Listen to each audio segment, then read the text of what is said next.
these questions and these thoughts are coming from a mindset which has grown in organized religions.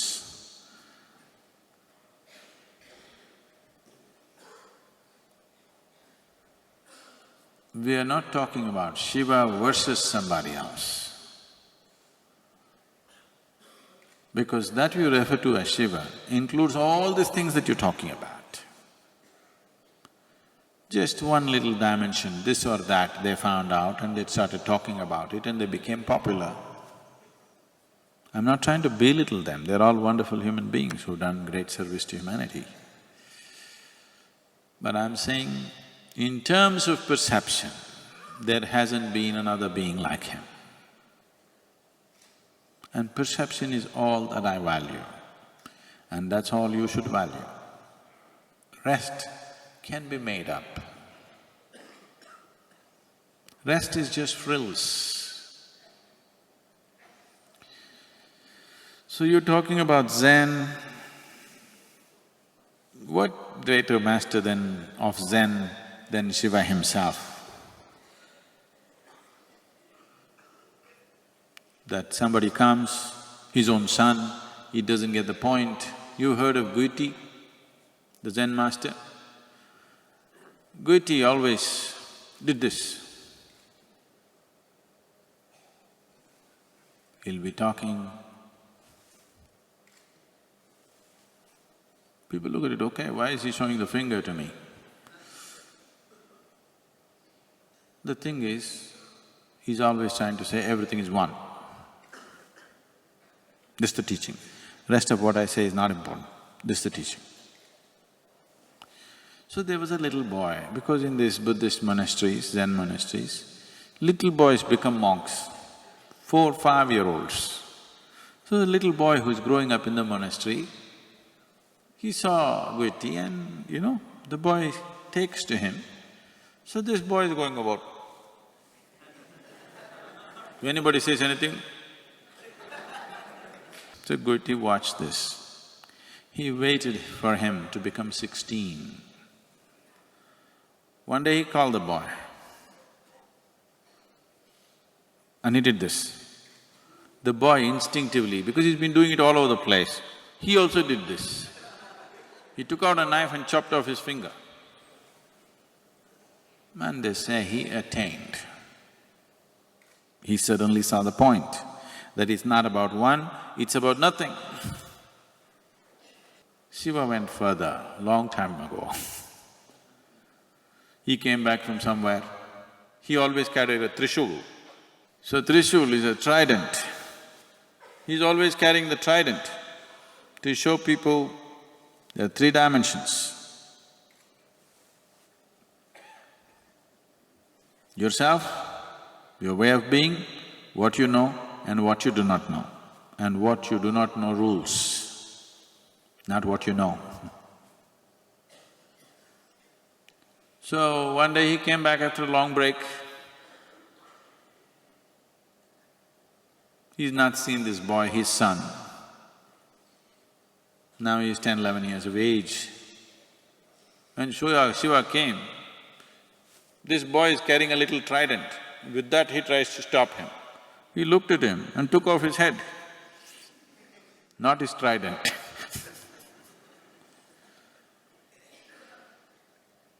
Then whatever drama happened, and then he put another head, a Ghana's head, on top of him, and he became such a brilliant boy.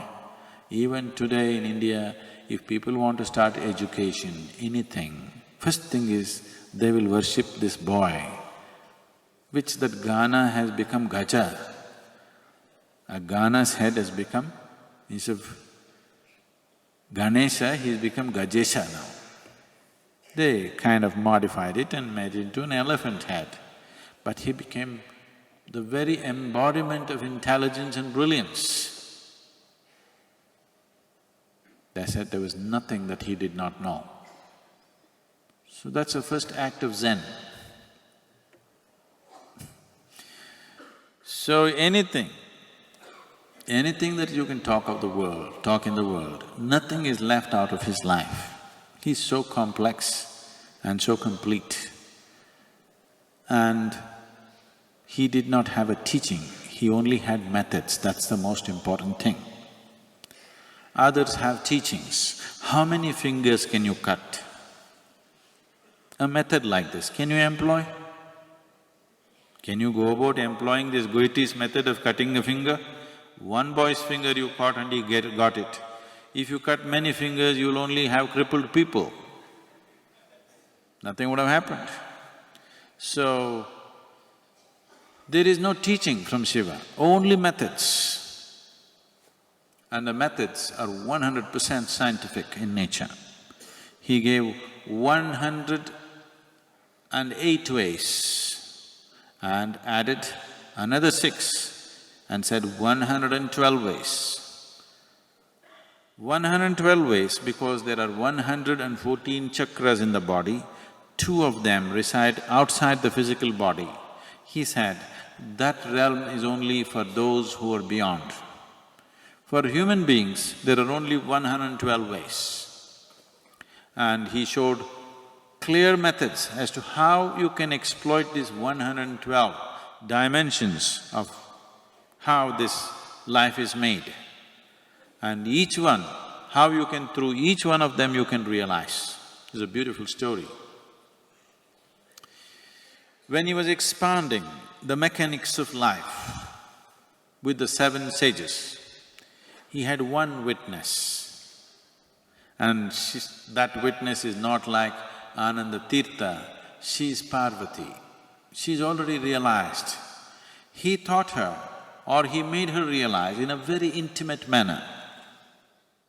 But when the 7 sages sat, he went into a completely different dimension of exploration.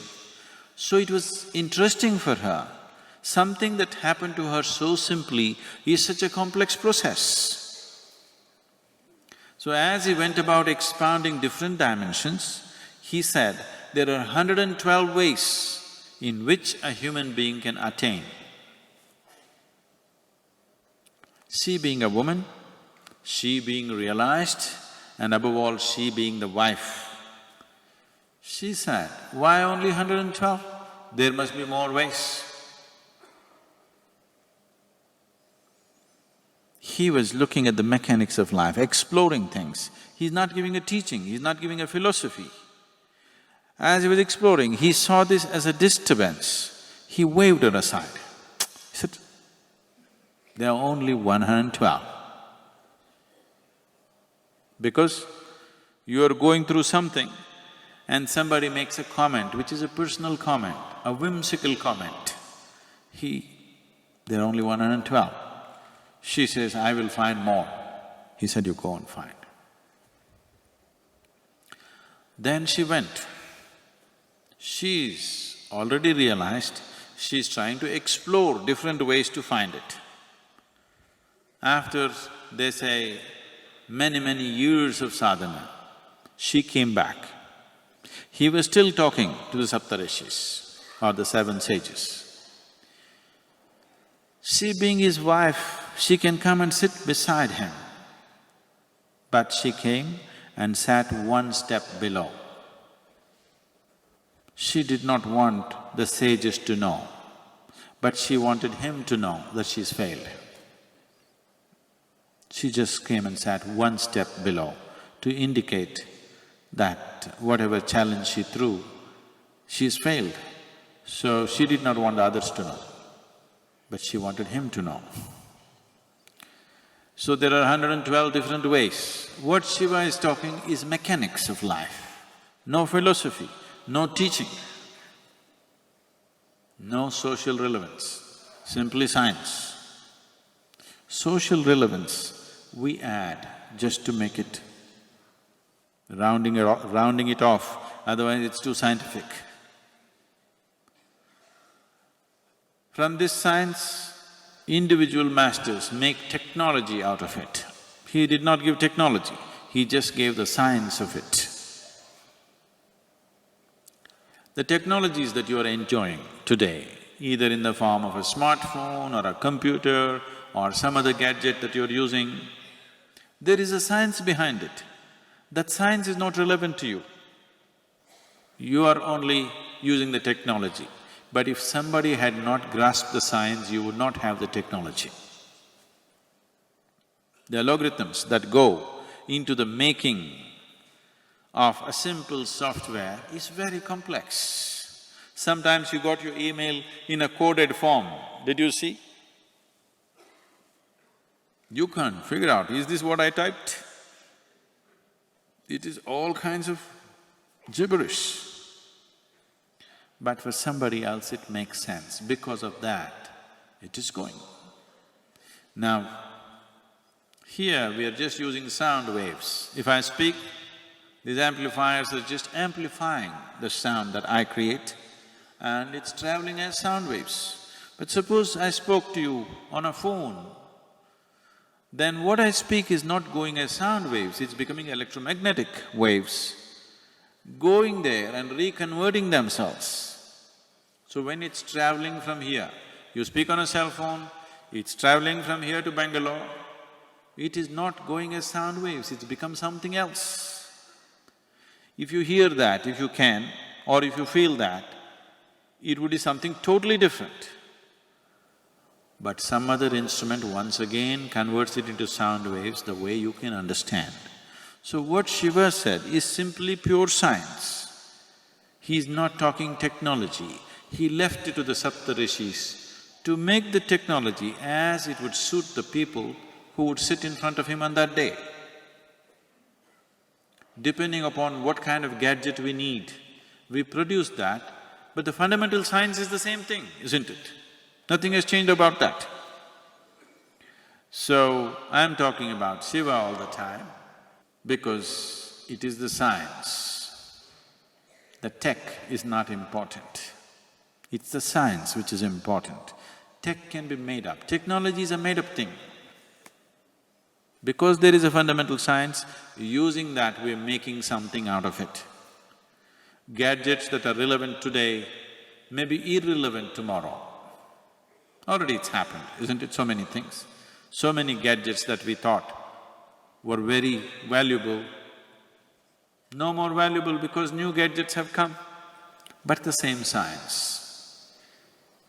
So what kind of gadgets we produce simply depends upon who is sitting in front of you right now, what is the need of the hour. So in this context, there is a very, very, very big difference between what you refer to as the Adiyogi and all the other names that you're mentioning. They are all technology people. They grasped one aspect of it and they made a certain technology for people who are sitting in front of them at that moment. It worked for the people, so that's all that matters at that moment. But we are looking at Adiyogi as the fundamental science. It's important. At a time like this, when humanity is in the kind of state that it is for various reasons, it's important, the essential science of it is strengthened.